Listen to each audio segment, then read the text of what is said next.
Well, tomorrow now marks a month since the Parkland school shooting, and since that time, students have come together and demanded change to make their schools safer. It's a movement much like one 50 years ago in LA, except back then it wasn't school safety that students were upset about. It was racism.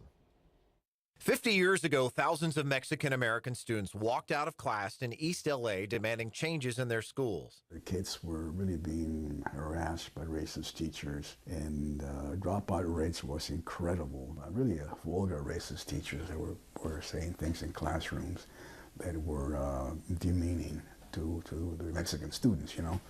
And so it came to a breaking point. The worst race riots. The year was 1968, a tumultuous period in U.S. history. The fight for civil rights encouraged students to mobilize, protesting drastic education inequalities from the use of corporal punishment to systemic discrimination.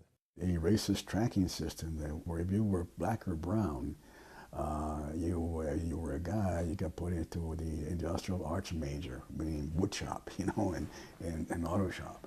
Carlos Muñez Jr. was a graduate student in L.A. who became an organizer of the East L.A. walkouts.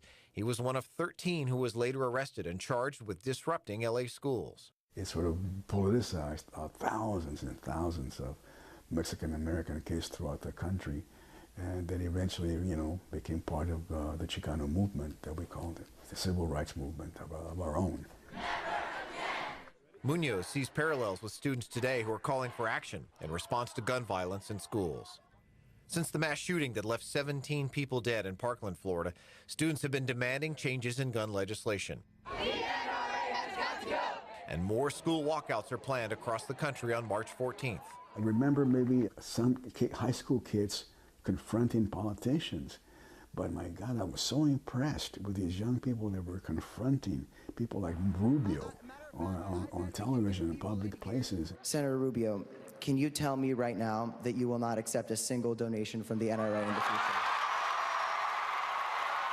His voice is strong, it's vibrant, and I'm very optimistic that out of this particular process that we see today, we're going to have a lot of young leadership that are going to go beyond what the 60s generation was able to do. Save our children! Muñoz still believes in the power of protest and walkouts, and he hopes students mobilizing today will continue to organize and achieve their long-term changes in their fight for reform.